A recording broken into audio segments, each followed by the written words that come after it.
Hello, everyone. Thank you for joining our webinar series, MES and Industry 4.0 Success, Learning from Leaders on the Journey. We already have a lot of people online, so thank you. It's good to see so many joining us today. My name is Chris Parsons from Critical Manufacturing, and I'll be your host today. I want to welcome you all to the fifth webinar in the series entitled IIoT Getting It Right, the Importance of the Edge Tier Platform When Your Head is in the Cloud. Our webinar today is being broadcast live and will take approximately 50 minutes in total. We're running this series because recent analyst research shows that only a small percentage of companies are claiming success in their digital transformation initiatives, such as Industry 4.0, smart manufacturing, and IIoT projects. The reasons for stalled projects are many, ranging from unexpected architecture complexity, long deployment time, or being able to identify and deliver the right use cases. But the vast majority of companies know that the rewards far outweigh the risks and are forging ahead in digitizing their operations and trying to discover the right approaches for success. Industry leaders understand the importance of creating the right strategies and leveraging the right technologies to stay ahead in the market. We hope this series of webinars will provide you with valuable insights that you can use for your own projects, presented by a mix of industry experts and heads of manufacturing, operations, and IT that are already on the right path. Before I introduce our featured speaker, there are just a few quick items to cover about how to participate in the webinar today. On the right-hand side of your screen, you'll see a panel, and you can select the orange arrow to open and close that panel. That's in the top of the panel. And below that, you'll find a box where you can submit your questions as you think of them. Charles will be answering questions at the end of the presentation today, so we do encourage that you ask any question that you have. The webcast is also being recorded and will be available to view on demand in the coming days, and we will send a link to everyone that registered today. So today, I have the great pleasure to welcome Charlie Moorman, who is Industry Principal Director at Accenture's Strategy and Consulting Practice, and is focused on Industry X.0 innovation and thought leadership. Charlie has over 30 years experience in providing counsel and technologies to companies across a broad range of industries, and also deep expertise in business and technology strategy, automation, IT, OT, and IIoT, digital transformation, solution architectures, and of course, much more. Prior to joining Accenture, Charlie held leadership and management positions with P97 Networks, Schneider Electric, McKinsey, SAIC, Ginsum, Honeywell, and Compressor Engineering. In today's webinar, IIoT Getting It Right, Charlie will present how IIoT accelerates and sustains process improvements that drive better, faster, and more cost-effective decisions. Improving decision-making is critical to achieve competitive advantage in any industry to improve the KPIs that drive valuations. In this presentation, Charlie will touch on some important edge tier architecture considerations and will also help you answer some important questions specific to building an effective IIoT strategy. He will also look and talk about ways that you can get your IIoT project funded and the key success factors to deliver at reasonable risk.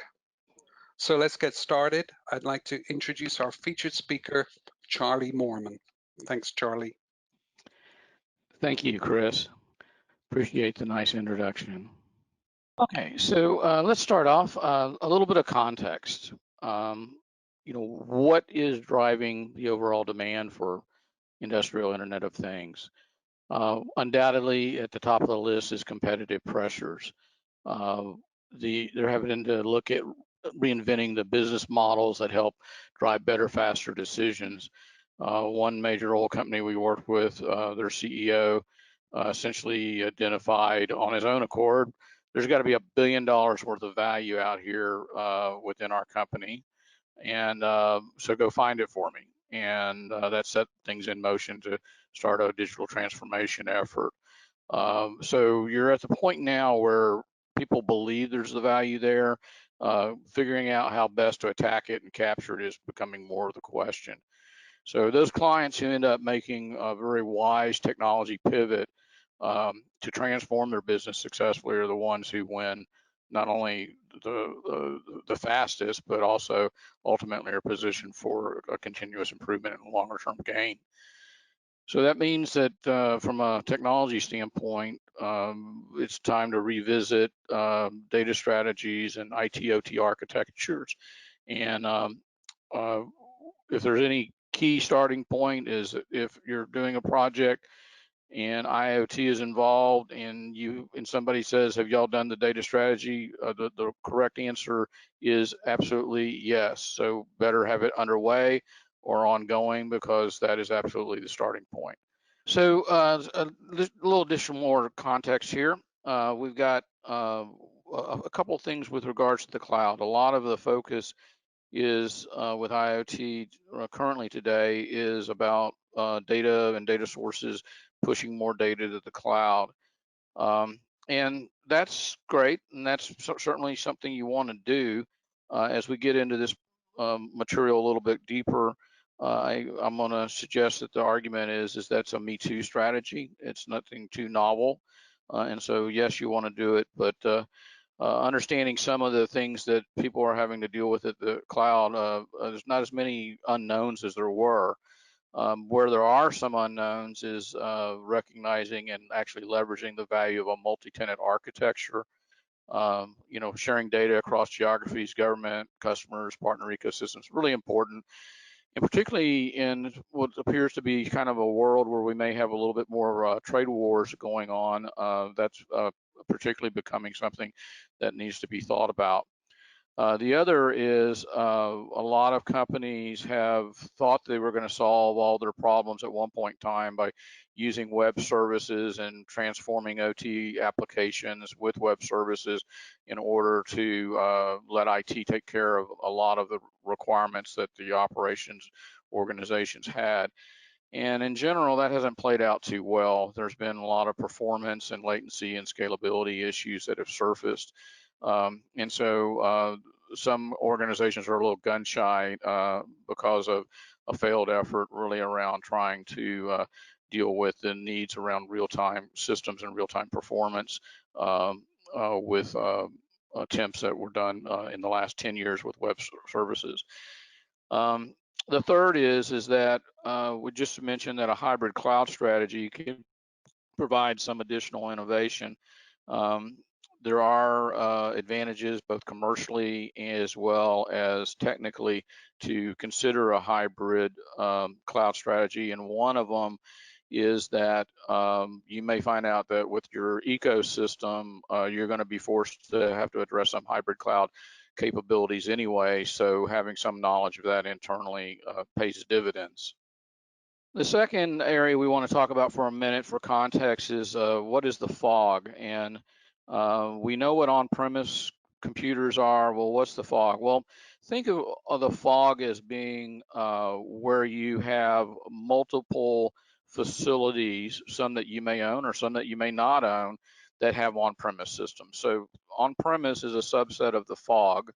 But if you had, 3 manufacturing plants that could benefit from data from each other, even if they're not totally owned or there's some part of a supply chain, that would be an example of fog.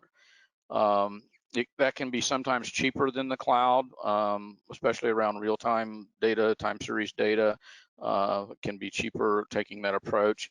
It does not address unstructured data, however, and has a limited platform constructs. Unstructured data, of course, being data like text and vision data that's coming in from cameras and things like that. From a standpoint of leveraging that, there's generally a lot of additional analytics and systems that would be at an enterprise level that might be utilized on some of that.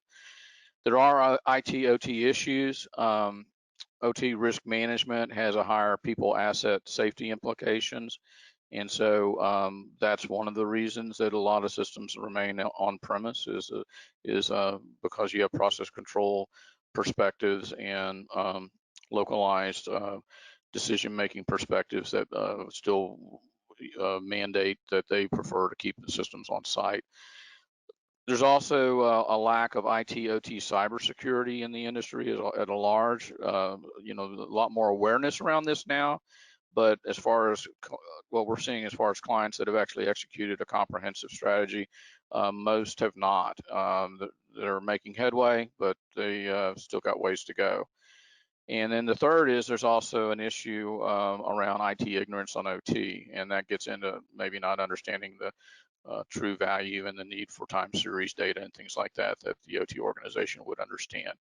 So those are some insights around fog and the things that need to be dealt with there. As far as the edge insights, one of the things, a concept I would encourage all to kind of look at is, what if you categorize data as high-risk data versus low-risk data? High-risk data might be data that is involved with control. Low-risk data might be involved with optimization, but not control. Moving data around when OT and API standards are not all created equal, that's something to look at as well. There's a lot of different devices and or software that still are incomplete in support of the various protocols that are out there. So going with systems that are not only open but agnostic becomes a critical decision point when you start to look at building out an edge to your platform. And I think the other aspect is that people want to leverage the existing cybersecurity capabilities between IT and OT, generally referred to as a DMZ zone. And while concurrently embracing new APIs to support low-risk data bidirectional requirements, it also requires revisiting that the DMZ alone is probably not enough. And in fact, and if you're really leveraging the full platform, it's definitely not enough. And so revisiting, not only IT/OT cybersecurity issues is important, but additionally tying into looking at some new things that might be required from an IIoT perspective have to be addressed.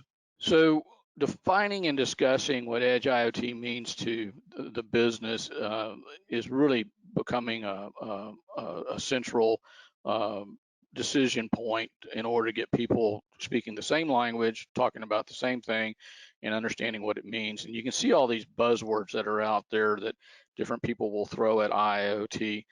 And it, regardless of what your final definition is, the key thing is to get a consensus on it. And a lot of companies jump into this and they have totally different perspectives in different parts of the organization, and the semantics alone start to tear them down because they really never were aligned on what the vision was. So this is an example statement of what a description for IIoT, a network in which smart connected wired wireless devices are connected to a reliable edge converged and pervasive compute communication security platform that enables real-time actionable insights across highly automated intelligent operations. That's a long sentence, but it's pretty comprehensive and covers everything that you might look for in an edge to your platform. So not to say that everybody needs to use this definition. The main point here is that you need to have a definition. So in setting the IoT strategy, the ideal situation is where you kind of look and say, okay, well, what's the perfect world? If I could do anything with this new platform, what is it that I should do? There are issues around, kind of achieving a nirvana or a utopian view of this. You got to deal with current legacy platforms. You've got to look at different maturity assessments around your processes and technology. There are a lot of a lot of balance needs to be taking place between looking at midterm value versus long-term value. And so how do you get your arms around all this? I think the main message with this sort of busy slide is that design your architecture where you have the optionality to extend the platform at any time in the future. And extensibility in this case means that it could support essentially any use case. And I do mean any from an edge tier platform standpoint. So when you do that, then it doesn't mean that you have to, do every complex application that's out there, but you could if you wanted to. And so for not much more cost than what you would probably normally spend on putting in a new infrastructure, going in with the right architecture can ensure that you've got that extensibility in place going forward. So in setting that strategy, what's in and what's out? So this is a number of examples. What's in, we've already talked about data strategy. What's in, cross-business use cases, analyzing synergies, organizational alignment, the value buckets. The main thing is getting the categorization right. A lot of companies have a real difficult time actually categorizing all the different use cases into logical buckets that everybody can get their arms around and say, yeah, these really are the right categories. A platform review and decisions needs to take place. Fast pilots that move to deployments if the architecture is right. One of the most common mistakes I've seen in industry around IoT is sort of this idea that I'll do a bunch of proof of concepts and we then will sort of build out the platform as we go.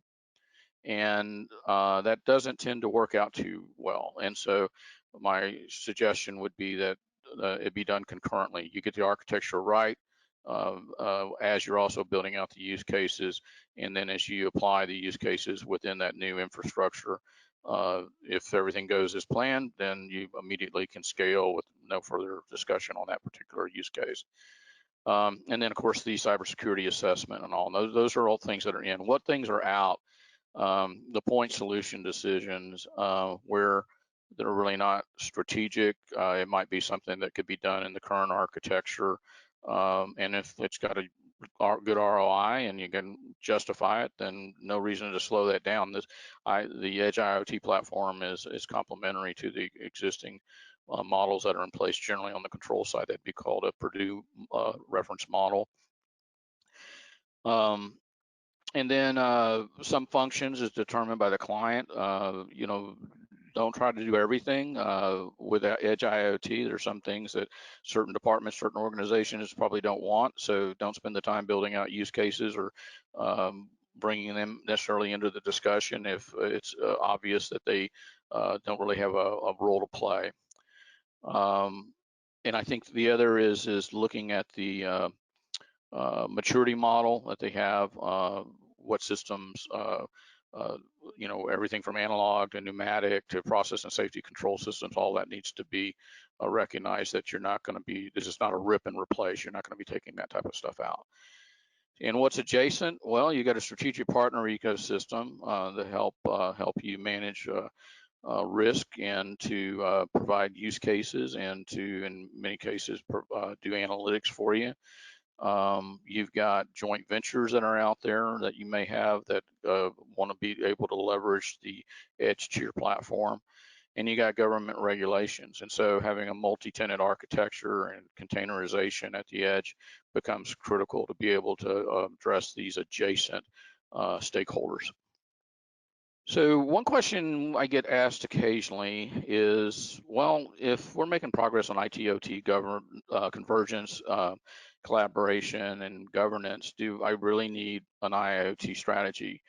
I believe the answer is absolutely yes. They just aren't the same thing. IoT leverages this cloud fog edge platform with new devices, new data sources, new approaches, new enablement of workers,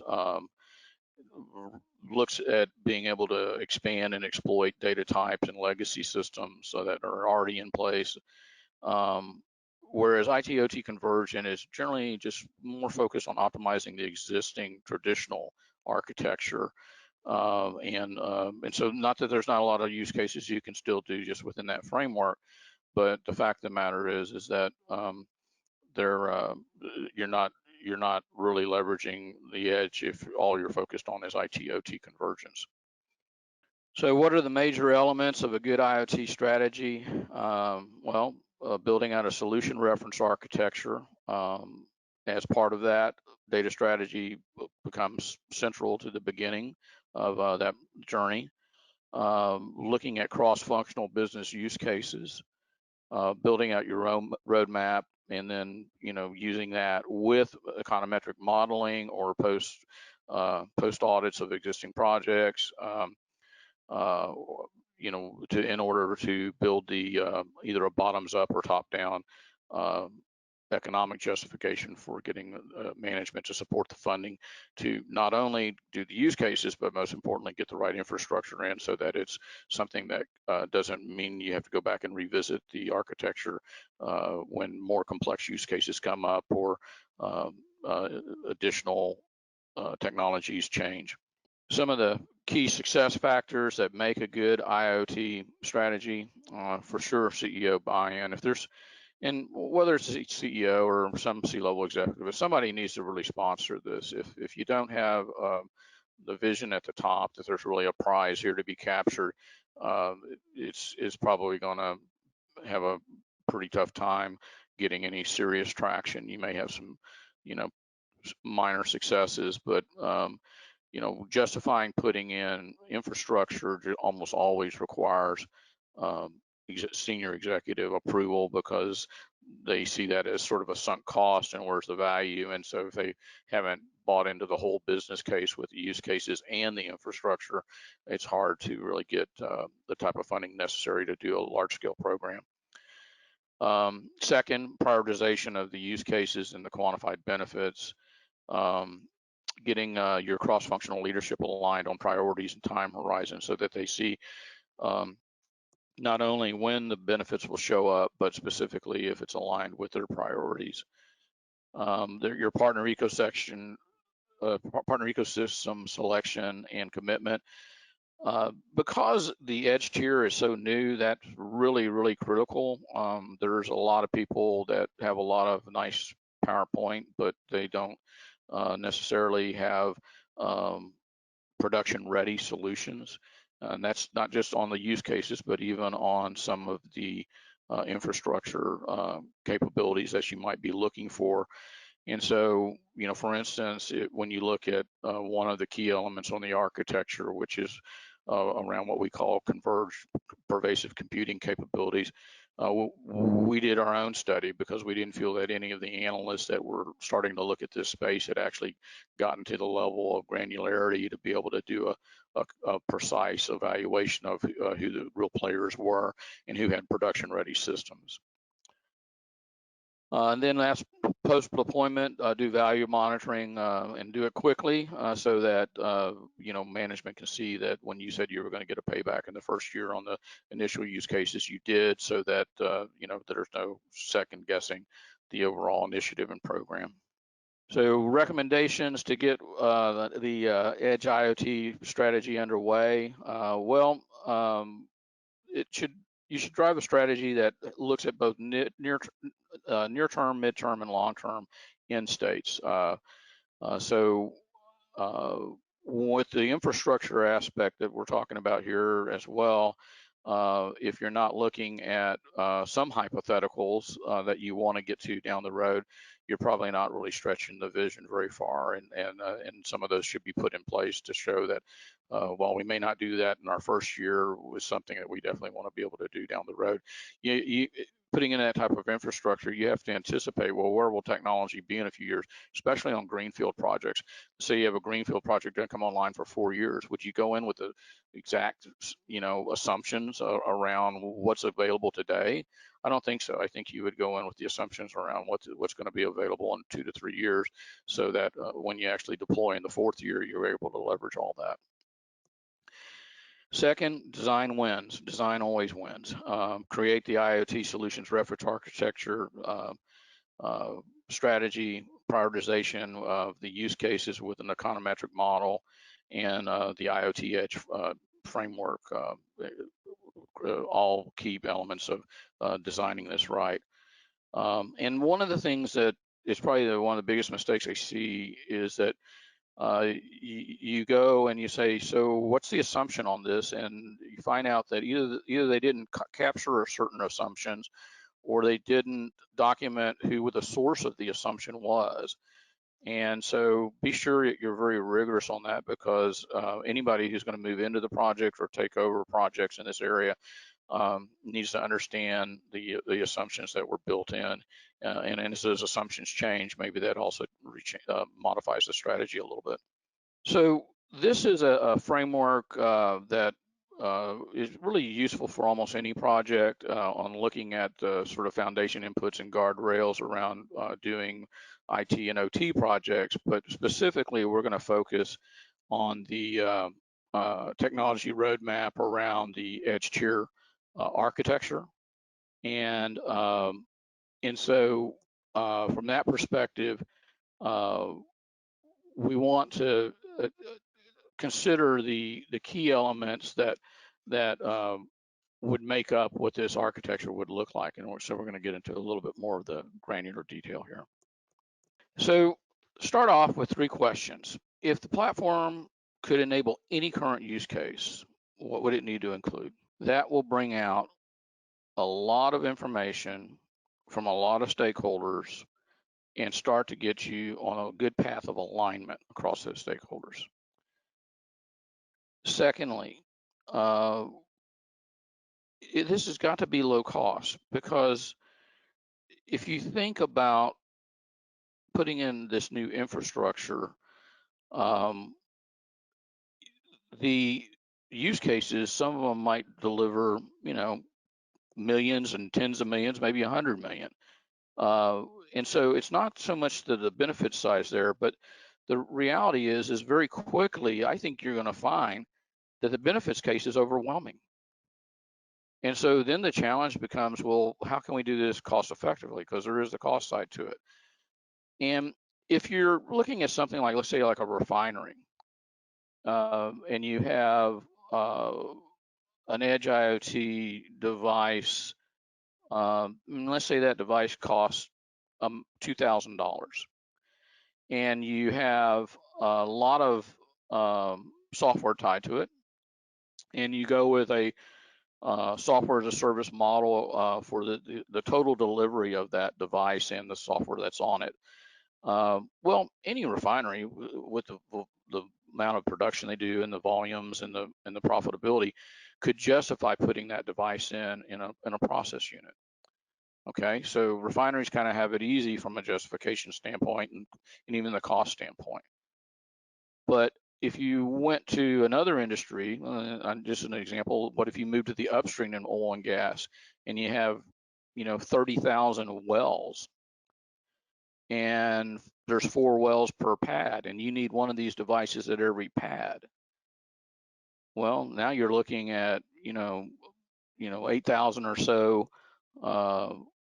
well pads out there. Well, you better be pretty smart about how you're going to put this in low touch, low cost, and be able to maintain the infrastructure and the applications in a low cost supported fashion. So that becomes a very important aspect. So you want to go low cost, but you don't want to sacrifice the value of the use cases to get low cost. You just want to make sure you're doing it as smart as you can from a standpoint of looking at the number of actual devices that might need to go in and being able to optimize around that. And then I think the other is that are all the elements that I'm putting into this edge tier platform, are they production ready? They ready to go today? And if the answer is no, well, then it's still an experiment. It's still playing around with it. Most clients are now wanting to focus on, yeah, it is production ready. I want to do these 5 use cases in the next year, and I want to do these next 5 in the following year. And I want the right infrastructure to go in, and I want the infrastructure to go in within 3 to 6 months. And I want it to be, as cost effective as I can make it. So help me with that. So those are all 3 questions that end up getting to a lot of the key answers that management wants to move forward with. Okay, so on this slide, we have an image with the traditional Purdue automation pyramid control schema. It's been around for 50 years. And then on the right-hand side, we have an architecture that is quite different, and it looks at this overall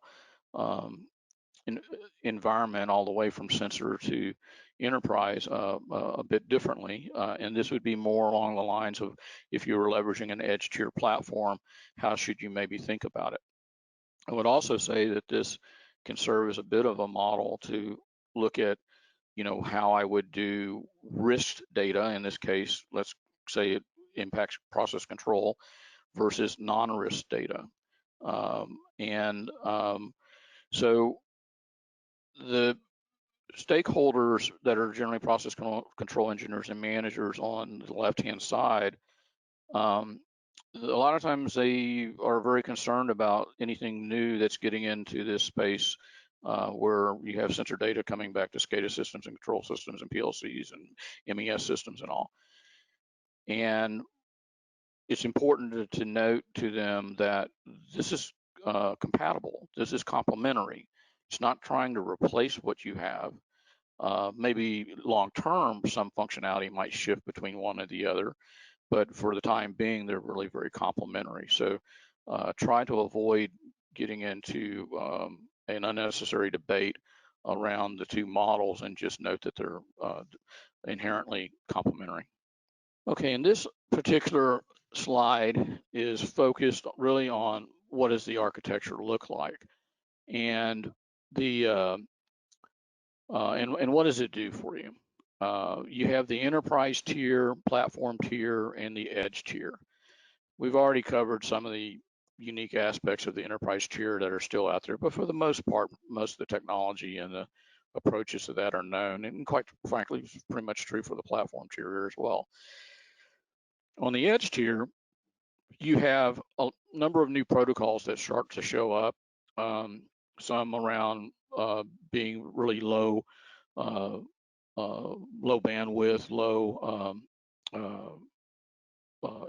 either low bandwidth or unique protocols to the process industries. And you have this one device in the middle, and it could be more than one devices depending on your choice of vendors and architecture and all. But that basically incorporates your gateways that would be taking in data from sensors and actuators and all. It then has a central core stack of a pervasive converged computing, security, and communications module.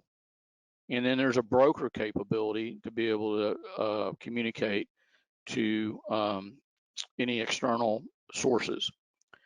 And with that architecture, you also, if done right, would have localized data storage and historization, so that you could also do edge analytics and other optimization and diagnostics that you might want to look at. So in this particular architecture design, what a lot of clients are doing today is they're looking at maybe 3 devices in order to accomplish what potentially one device could accomplish that would run everything in a containerized fashion. And then secondly, they haven't thought through all the security to the extent that they need to. And then third, they also are actually missing some aspects of the ability to maintain and monitor the health and the updates to the various applications that would be running on this core stack that's running on the Edge IoT device. And so instead of, as we started this conversation, looking at, just driving edge data to the cloud, well, now we're talking more edge to cloud and bidirectional. We're talking about supporting edge to fog and bidirectional. And we're talking about edge to edge bidirectional. We're talking about containerization of the applications. And we're talking about multi-tenancy at the edge. Again, multi-tenancy being critical in order to be able to essentially have partitions around data so that you could share some information with the government, you could share some information with a third party number one, different information with third party number two, different information even between stakeholders within your own company. Multi-tenancy being a way to play a role in protecting your data and also proprietary access. And so the last chart I think we've got here is really about choosing the right partner. I think it always should start with trust-based relationships, credibility, really very critical, proven track record for deployment. I think perhaps more so at the edge than almost any other area now is make sure they're agnostic to technology enablers and also agnostic to build or buy. Maybe you want to build this yourself, maybe you want to buy as much as you can. Your partner should ideally be aligned with you on what's best in a collaborative decision. And then the ability to execute, traditional program project management, change management skills, good ecosystem so that you're aware from a market survey of all the available use cases that might save you time and effort to be able to deploy at the edge, and then including even some of the devices and some of the software that's critical around the gateway and the pervasive converged computing stack. And can basically not just do pilots, but they could do full deployments as well. That however big your project is, they could support it. So with that, I think we're ready to open it up for questions. All right. Thank you, Charlie. Thank you for your great insights and for your presentation. So at this time, we're going to answer questions, or Charlie is going to answer questions. And if your question is not answered, we have about 10 minutes left here. We will reply to every question by email. So there is still another 10 minutes. If you have an outstanding question that you're just itching to type in, just go ahead and do that now in the box on the panel. So Charlie, if you're ready, we'll get into the first question. We have a number of interesting questions. And the first one of those is around security. It's a pretty fast question, I think, but does the cloud address national security concerns for manufacturers of products deemed as national secrets? The answer is, I would say most of the efforts to date haven't thought that through. However, there are security solutions and approaches with the right set of partners that fully address that issue. You could almost have an entire session on this, but some of the key things to maybe kind of spin up on to give you some context, you might want to look at white papers that Microsoft has written on device authority keyscaler that addresses one aspect of the security.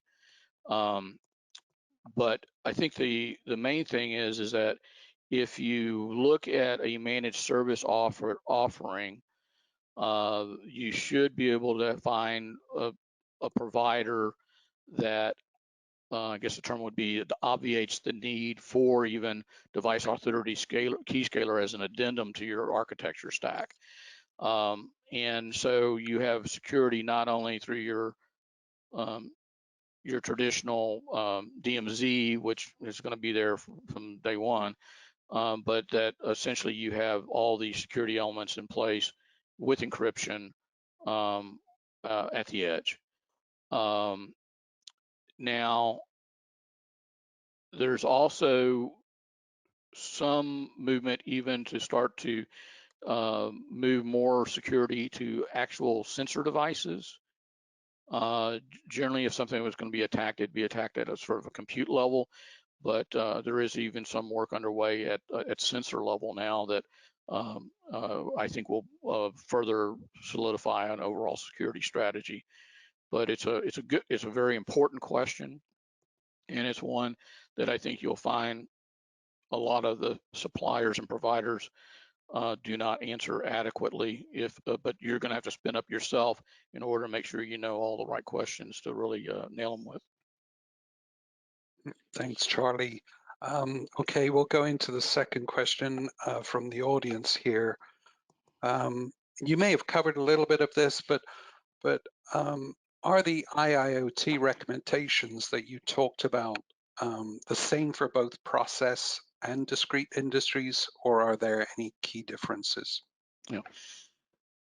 Yeah, I would say that intuitively you would think there would be differences, but I'm just not seeing it now. With the right architecture, I could see going into a food and beverage plant with essentially the same architecture that I would put into a skyscraper for building monitoring to, quite frankly, a well pad on an oil field. And I think that gets into making sure you got the right partners that have really thought through what the architecture needs to be able to do. And because it forces them then to be very open, agnostic, it inherently means that the approach they're taking could fit any industry. And you may have covered a little bit of around use case. Well, you did cover some things around use cases, but the question here is, what do you think are the categories or the categories are for use case prioritization? Yeah. Okay. So, one of them. I mean, they really tie back to your KPIs. I mean, at the end of the day, your category should have an economic aspect to them, or they're probably not going to be fully understood or supported by all the stakeholders. And so, one area would be around, uh, production efficiency, which would be not just like reducing, you know, um, plant downtime or something like that, but it would also deal with slowdowns. So production efficiency would be one category. What are you doing to help me there? It could be optimization, right? Optimization could fall into that. And so another one would be around reliability, and maintenance is a subset of reliability. And so a lot of companies get really wrapped around the axle of maintenance, but then they fail to sort of realize that, quite frankly, operations has more impact on maintenance cost than maintenance does. I mean, think about driving your car. If you don't change the oil or you don't put air in the tires, don't blame the mechanic back at the garage and that it was his fault for some reason. No, you're the operator and you're the one who pretty much broke it. So reliability is definitely one of the key categories. You certainly have energy management would be a third, and then fourth would be around the sort of think about it as greenhouse gas emissions and all that. And then another one would be around workforce productivity. Sometimes people call it connected worker, but think about, better, faster decisions with the field, more collaboration, people looking over the shoulder of the personnel. A fifth one would really get into the whole value chain, and then so you start to look at some supply chain optimization stuff, and maybe even down the road looking at distributed ledger tracking on status to improve overall scheduling and planning. And there are, debatably, there's some other categories you could look at, but those are certainly probably the top 6 that would come to mind. And really, as a follow-on from that, Charlie, what do you believe is a reasonable timeline to make some headway in IIoT, and also, maybe talk about some of the typical costs? Mm-hmm. Mm-hmm. So if you're just trying to prove out the right architecture and you've already done the analysis of kind of what you want to put into the field or into the plant, I think essentially a sort of a 12-week window can vet the architecture for you to everybody's satisfaction. Some of that would be remote testing between your partners and your own company, and then some of it would actually be physical, that you actually have the runtime to further validate. If you're looking at use cases, that can be all over the map. And it's a very appropriate question. It kind of gets back to that, long-term, mid-term, and short-term. And so you may have for instance, one of the things that we have is we have a use case prioritization tool. And so you could put in there and say, I don't want to look at anything that takes more than 18 months payback. And it's got to provide this sort of ROI, and it can't be over this amount of cost, and it delivers against these categories of value. And we could punch that information in, and out of the 30 use cases that maybe are being assessed, then it spits out that these are your top 3 based on your particular criteria that you put in. So I think most clients in today's market right now are wanting to see a good portion of the payback in the same year, if not all of it in the same year. Interesting. And I guess you mentioned on the cost side. On the cost side, that can vary. You think about it. I don't think the cost is that significant per deployment, but percentage-wise, it can vary a lot depending on what you select. And so I would think that if you were going to go into a device deployment with the right stack, you would probably be spending under a sort of a software, hardware as a service type of environment, maybe something around 4 to a max of about maybe $10,000 a year for that deployment. Okay, and the next question relates to data. I actually have a couple of questions from the audience related to data. How to deal with generated data in terms of retention time or sampling time? Yeah, so well, at the process level, there's polling software that you can basically specify whether you want to be able to do it microsecond or every 4 seconds or every 5 seconds. And this is really a critical area where you have real-time data historians that have always understood time series data, companies like OSI SoftPy and AspenTech with their IP21, things like that. But that ends up being really a question around what is the use case requirements? And so it's almost like asking, what's your definition of real time? Well, real time is fast enough to make a decision within the window of time I need in order to make it actionable. Is that 1 day? Is that 1 hour? Or is that 1 minute? Well, depending on the use case, it could be any of the three. And it's sort of the same thing with the time series standpoint. So you can change the polling and collection of the data. But one of the problems with the current Purdue architecture and with some of the communications that are in some of these facilities, they can't really handle taking on too much more data load. And one thing you'll find if you go in with the right IoT edge tier architecture is that you actually are able to get additional bandwidth off the same network, even if you don't change the network, mainly because of the low intensity protocols that it uses, like MQTT and others. Thanks, Charlie. So I have one more question. We'll make this the last question. How do you see the role of 5G technology in IoT? I think that it is increasingly a major network communications capability that companies are starting to utilize. 5G opens up a lot of use cases that you wouldn't have had before.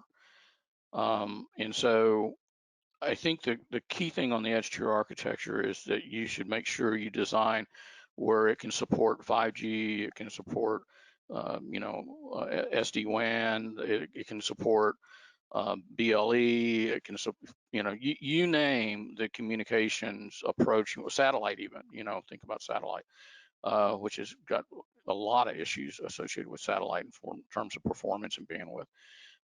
So regardless, your edge tier platform should be able to be compatible and support, and in some cases actually improve the utilization of whatever network capabilities you do have.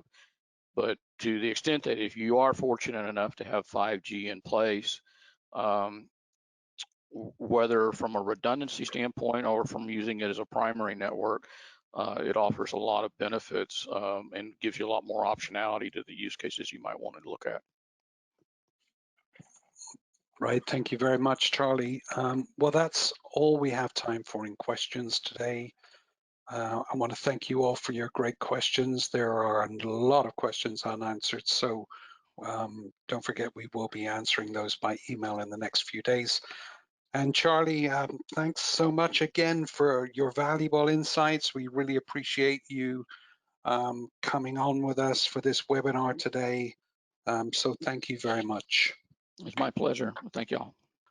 So before we leave, just don't forget to register for the next webinar in this leadership series.